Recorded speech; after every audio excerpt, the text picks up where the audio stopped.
Welcome back to Rushi Sanvi YouTube channel. ఈరోజు మనం గోంగూర chicken తయారు చేసుకోబోతున్నాము. దానికోసం ముందుగా ఒక కడాయి పెట్టుకొని అందులో ఆయిల్ వేసి అందులో 2 యాలకులు, ఒక 2 చిన్న ముక్క దాల్చిన ముక్కలు, 2 లవంగాలు వేసుకోవాలి. ఆ తర్వాత ముందే కట్ చేసి పెట్టుకున్నటువంటి ఒక 2 మీడియం సైజు ఆనియన్స్ మరియు ఒక 4 పచ్చిమిర్చి సన్నగా చీలికల్లా కట్ చేసుకోవాలండి. అవన్నీ కూడా వేసి ఇలా ఫ్రై చేసుకోవాలి. చూడండి, ఆనియన్స్ అనేవి వేసి ఫ్రై చేస్తున్నాను. ఆనియన్స్ కొంచెం ఫ్రై అయిన తర్వాత మనం ముందుగానే కట్ చేసి పెట్టుకున్నటువంటి పచ్చిమిర్చిని చీలికలుగా కట్ చేసుకొని వేసుకోవాలి.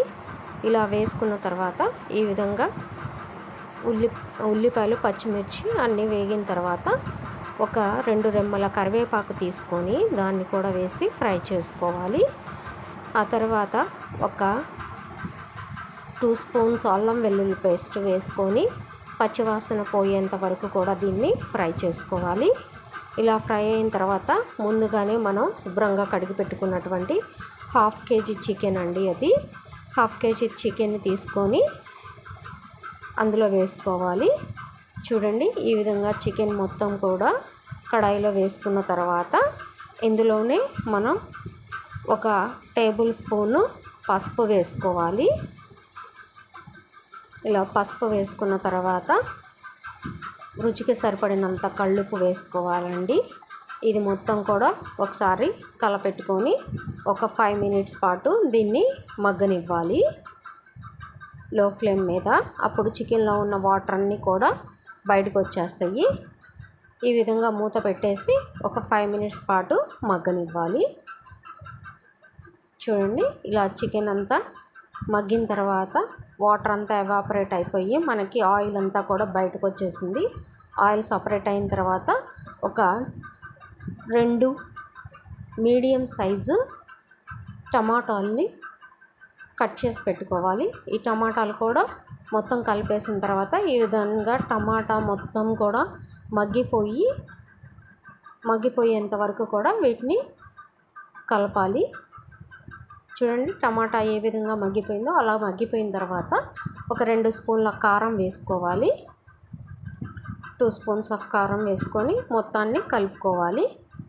మొత్తం కలుపుకున్న తర్వాత ముక్క అంతా ఉడికిపోయిన తర్వాత చూడండి, ఈ విధంగా కలుపుకున్న తర్వాత ముందుగానే 1/2 కేజీ చికెన్కి ఒక మీడియం సైజ్ కట్ట గోంగూర పడుతుందండి. దాన్ని మొత్తాన్ని కూడా 2-3 సార్లు వాష్ చేసుకోవాలండి. లేదంటే గోంగూరలో ఇసుక ఉంటుంది, అప్పుడు కూర టేస్ట్ బాగోదు. మొత్తం శుభ్రంగా కడుక్కొని ఆ తర్వాత ఆ గోంగూర మొత్తాన్ని కూడా కర్రీలో వేసుకోవాలి. ఈ విధంగా చికెన్లో వేసుకున్న తర్వాత మళ్ళీ మొత్తాన్ని ఒకసారి కలుపుకొని ఒక 5 మినిట్స్ పాటు మగ్గనివ్వాలి. ఇలా మొత్తం కలిసిన తర్వాత అందులో ఒక 1 గ్లాస్ ఆఫ్ వాటర్ పోసుకొని మూత పెట్టి ఒక 5 నిమిషాలు ఉడకనివ్వాలి. మనకి ముక్క అంతా కూడా మంచి సాఫ్ట్గా ఉడికిపోతుందండి. అలా ఉడకనిస్తే చూడండి, ఇలా మొత్తాన్ని ఒకసారి మళ్ళీ కలుపుకోవాలి. గోంగూర అంతా కూడా ఉడికిపోయిందండి. ఆ తర్వాత ఒక స్పూన్ గరం మసాలా పౌడర్. ఈ గరం మసాలా పౌడరు అనేది మనం ఆల్రెడీ వీడియో చేసి పెట్టామండి, డిస్క్రిప్షన్ బాక్స్లో ఉంటుంది, ఒకసారి చూసుకోండి. గరం మసాలా పౌడర్ కూడా వేసి కలిపిన తర్వాత కొంచెం కొత్తిమీర అండి, సన్నగా కట్ చేసుకొని శుభ్రంగా కడుక్కున్నటువంటి కొత్తిమీర వేసుకోవాలి. చూసారా, ఈ విధంగా కొత్తిమీర కూడా వేసుకోవాలి. చూడండి, ముక్క అంతా కూడా ఎంత సాఫ్ట్గా ఉడికిపోయిందో. ఇప్పుడు మనకి వేడి గోంగూర చికెన్ రెడీ అండి. రండి ఫ్రెండ్స్, తిందాం.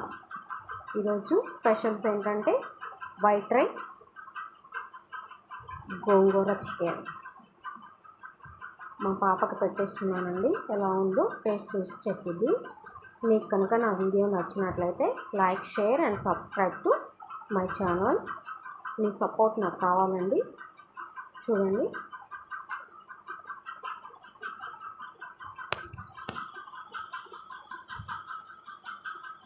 నా వీడియో కనుక నచ్చినట్లయితే లైక్ చేయండి, షేర్ చేయండి, సబ్స్క్రైబ్ చేయండి.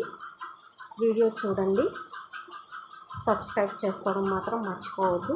Thanks for watching. Thank you so much అండి.